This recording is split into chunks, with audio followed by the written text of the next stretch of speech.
মালাস রান্নাঘরে আপনাদের সবাইকে স্বাগত জানাই। আবার চলে এলাম একটি রেসিপি নিয়ে। রেসিপিটি দেখুন, দেখে ভালো লাগলে লাইক, শেয়ার, সাবস্ক্রাইব অবশ্যই করবেন। কমেন্ট করতে ভুলবেন না কিন্তু। আমার আজকের রেসিপিটি হলো পরিবারের ক্ষুদে সদস্যদের জন্য। আমি এটা প্রায় সময়ই করে থাকি আমার বাড়িতে আমার মেয়েদের জন্য। সেই জন্য আজকে আপনাদের সাথে সেটা শেয়ার করলাম। বাচ্চারা একদমই তেতো খেতে চায় না, আমি ওদেরকে এইভাবে তেতো খাওয়াই। একটু মুখরোচক হয় আর খেয়েও নেয়। আমি আজকে যে রেসিপিটি দেখাবো তার জন্য আমার কিছুটা করলা লাগবে বা উচ্ছে লাগবে। সেই জন্য আমি প্রথমে কিছুটা উচ্ছে চাকা চাকা করে কেটে সরু সরু করে কেটে নেব। আমি আজকে যে উচ্ছেগুলো কাটছি এগুলো আমার গাছের উচ্ছে। উচ্ছেগুলোকে সরু সরু করে প্রথমে কেটে নেব।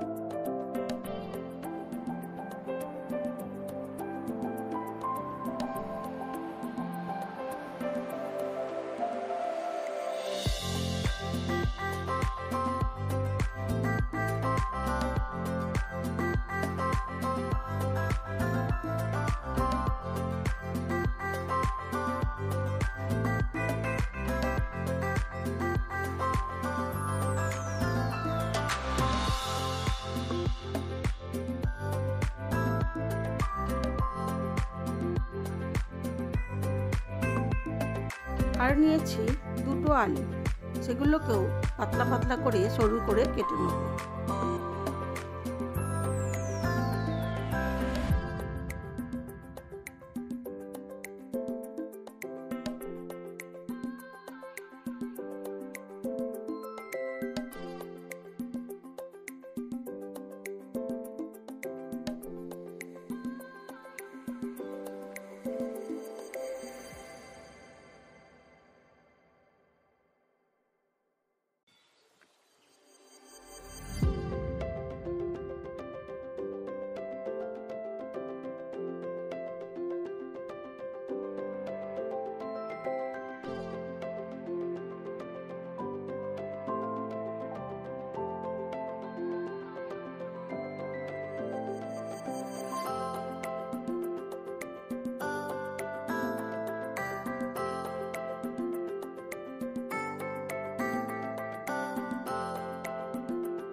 তেঁতুটাকে টেস্টি করে রান্না করার জন্য একটু দেবো পেঁয়াজ কুচি।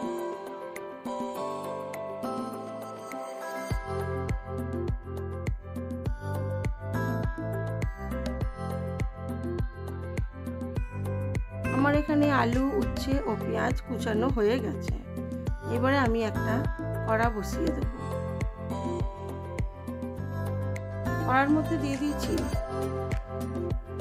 বেশ কিছুটা পরিমাণ সরষের তেল।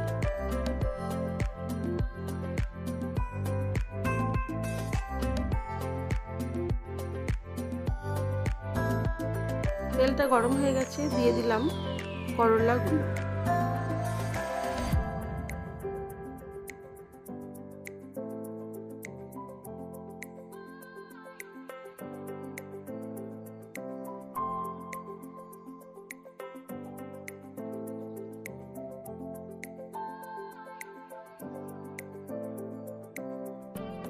দিলাম হলুদ গুঁড়ো, দেবো স্বাদ মতো নুন,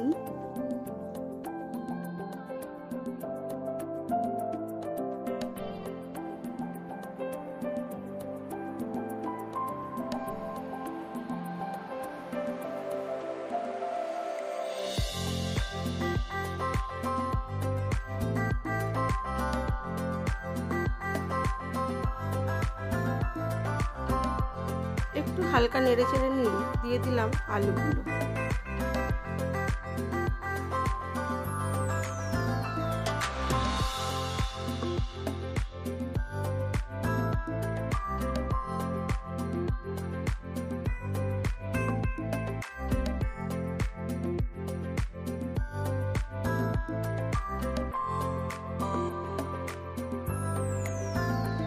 এবার এটাকে মিডিয়াম আঁচে ভালো করে হতে দেব, ঢাকা চাপা দিয়েই করব।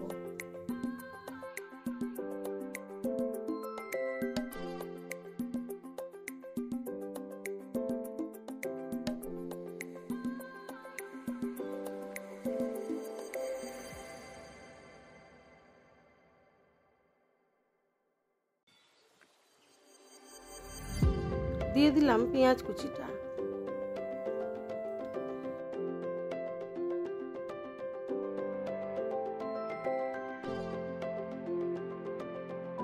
আমি সবসময়ই বলি যে কোনো সবজি রান্না করলে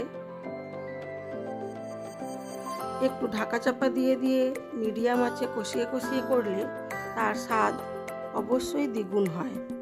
আপনারা এই পদ্ধতি একবার ফলো করে দেখবেন।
একটু ঢাকা চাপা দিয়ে যে কোনো সবজি রান্না করলে সত্যিই খুব সুন্দর টেস্টি হয়। হয়ে গেছে আমার আজকের আলু করলার চচ্চড়ি। এবার আমি এটাকে সার্ভ করে দেব। একটু বেশি করে আলু দিলে বাচ্চারা অবশ্যই পছন্দ করবে, একবার ট্রাই করবেন। খেতে সত্যিই খুব ভালো হয়, আর বড়রা খেলে একটু বেশি করে করলা দিলেও মন্দ হয় না। চলুন দেখাই আমার আজকের লাঞ্চ মেনুতে কি আছে। আমার এই ভিডিওগুলো যদি আপনাদের ভালো লেগে থাকে, লাইক শেয়ার কমেন্ট অবশ্যই করবেন, আর নতুন বন্ধু হয়ে থাকলে একটা সাবস্ক্রাইব করে দেবেন। আমার লাঞ্চ মেনুতে আজকে আছে সাদা ভাত, আলু করলা চচ্চড়ি, আর আছে ডাঁটা বেগুন আলু দিয়ে আর মাছ দিয়ে একটা পাতলা ঝোল। একেবারে সিম্পল মেনু, যেহেতু গরমটা খুবই পড়েছে তাই। সবাই ভালো থাকবেন, সুস্থ থাকবেন, নিজেদের খেয়াল রাখবেন।